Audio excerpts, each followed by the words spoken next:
Hello, hello, hello. Good evening. It is day 146 of reading the Bible in a year. Wow.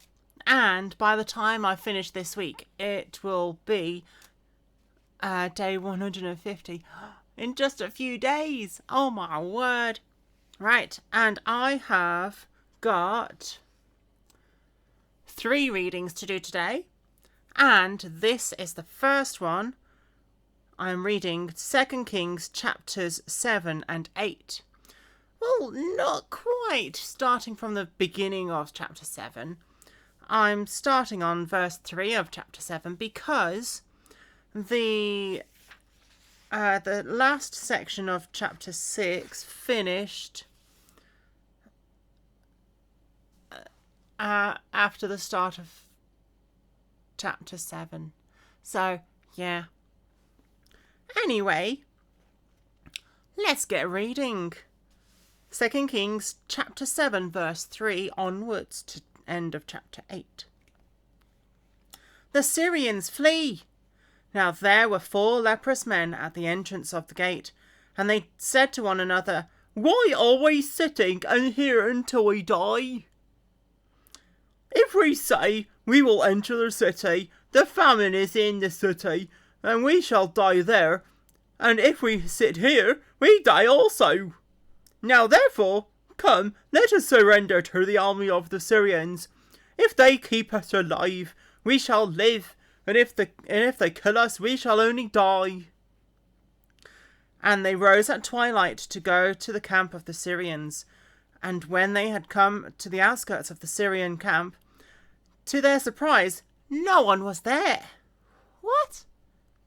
For the Lord had caused the army of the Syrians to hear the noise of chariots and noises of the horses, the noises of a great army. So they said to one another, "Look, the king of Israel has hired against us the kings of the Hittites and the kings of the Egyptians to attack us."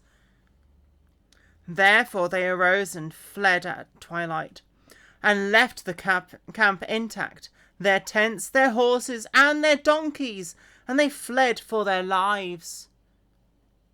Didn't they think? They probably wouldn't have looked back. And when these lepers came to the outskirts of the camp, they went into one tent and ate and drank and carried from it silver and gold and clothing, and went and hid them. Then they came back and entered another tent and carried some from there also, and went and hid it. Then they said to one another, "Why, we are not doing right. This day is a day of good news, and we remain silent. If we wait until morning light, some punishment will come upon us.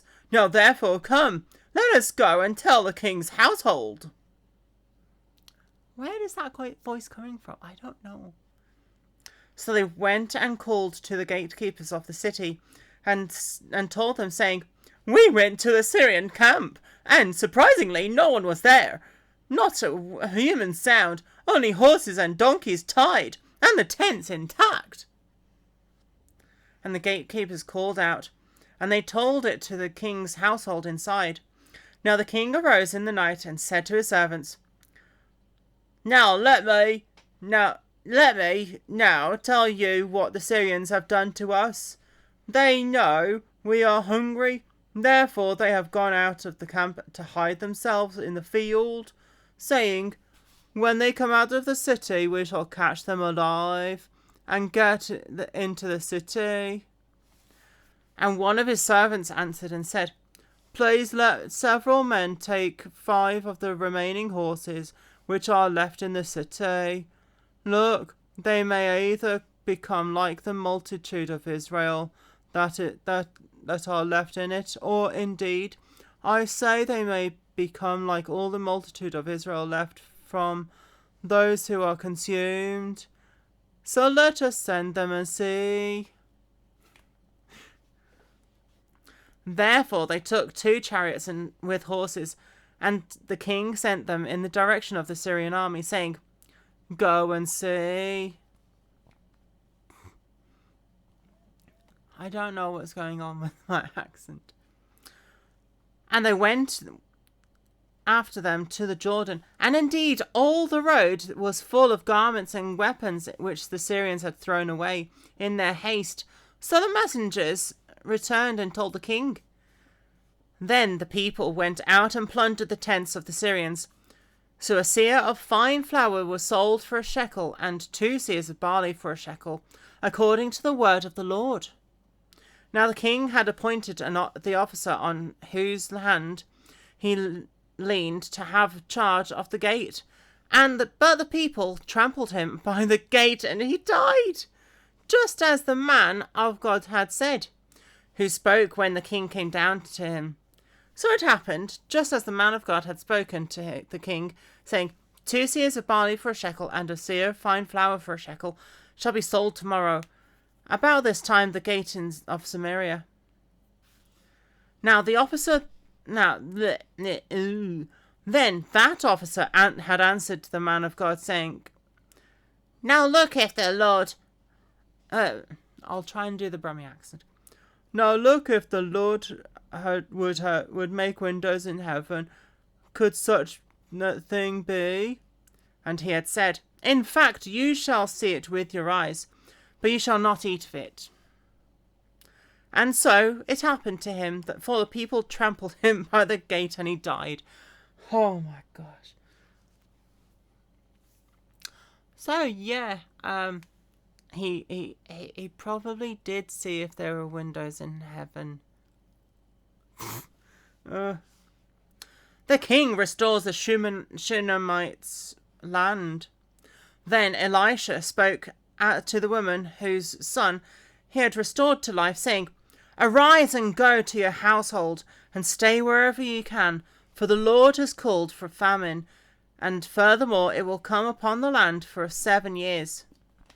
So the woman arose and did according to the saying of the man of God, and she went with her household and dwelt in the land of the Philistines 7 years. It came to pass at the end of 7 years that the woman returned from the land of the Philistines, and she went to make appeal to the king for her house and for her land.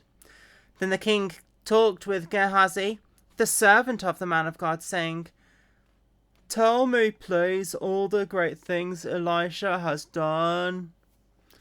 Now therefore, as he was telling the king how he had restored the dead to life, that there was a woman whose son he had restored to life, appealing to the king for her house and for her land. And Gehazi said, My lord, O king, this is the woman, and this is her son whom Elisha restored to life. And when the king asked the woman, she told him. So the king appointed a certain officer for her, saying, Restore all that was hers, and the proceeds of the field from the day that she left until now.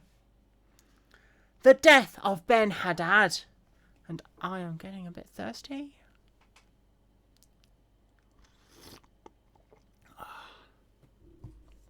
That was a bit hot. I burnt my tongue. The death of Ben-Hadad. Then Elisha went to Damascus, and Ben-Hadad, king of Syria, was sick.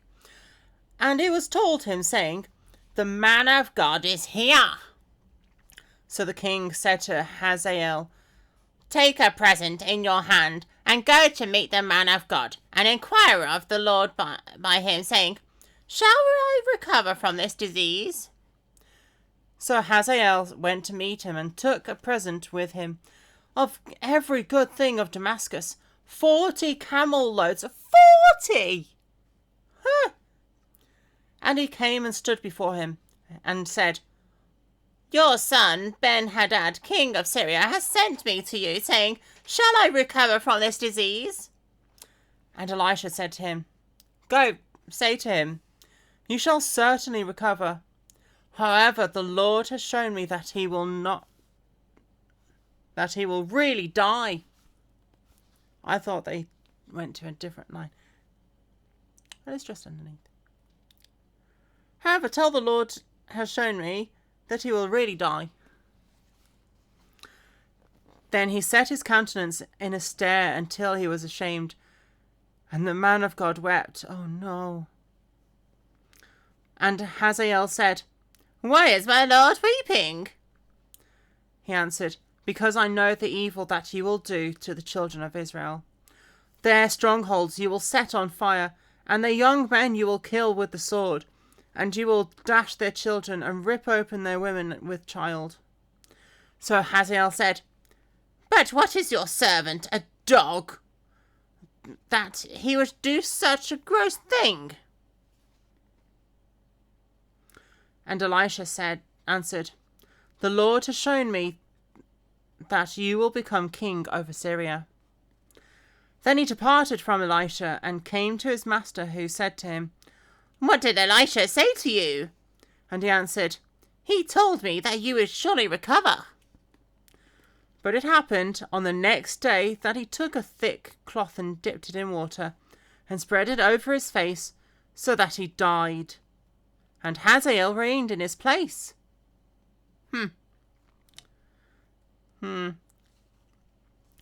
Jehoram reigns in Judah.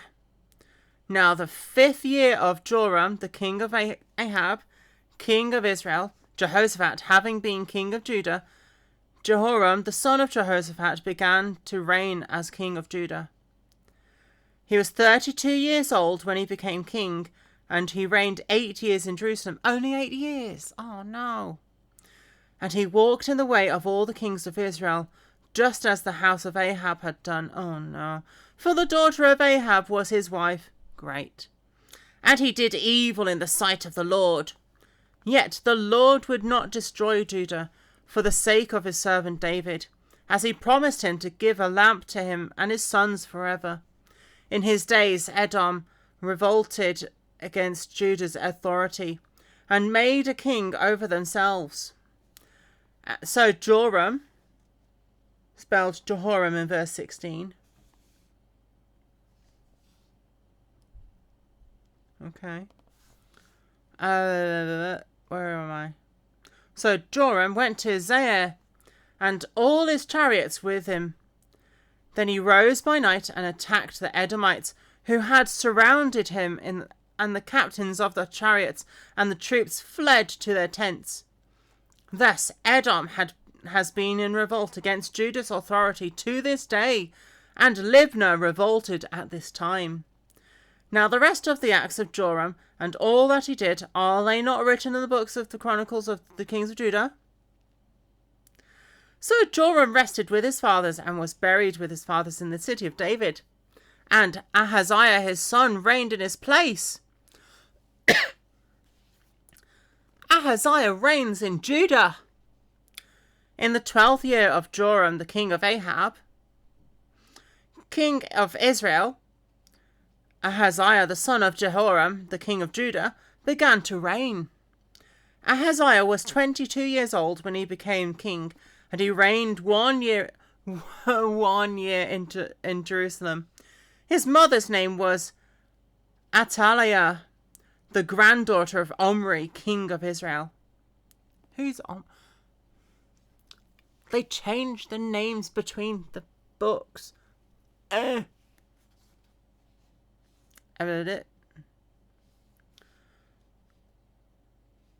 His mother's name was Athaliah, the granddaughter of Omri, the king of Israel.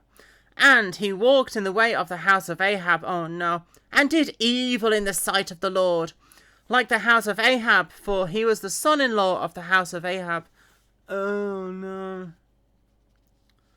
Now he went with Joram, the son of Ahab, to war against Hazael, king of Syria, at Ramoth Gilead. The Syrians wounded Joram. Then King Joram went back to Jezreel to recover from the wounds which the Syrians had inflicted on him at Ramah, when he fought against Hazael, king of Syria. And Ahaziah, the son of Jehoram, king of Judah, went down to see Joram, son of Ahab, and Jezreel, because he was sick. And that's the first reading.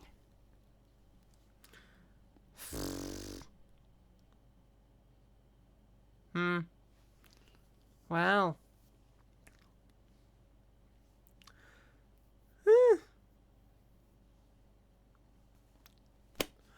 Lots of interesting things there.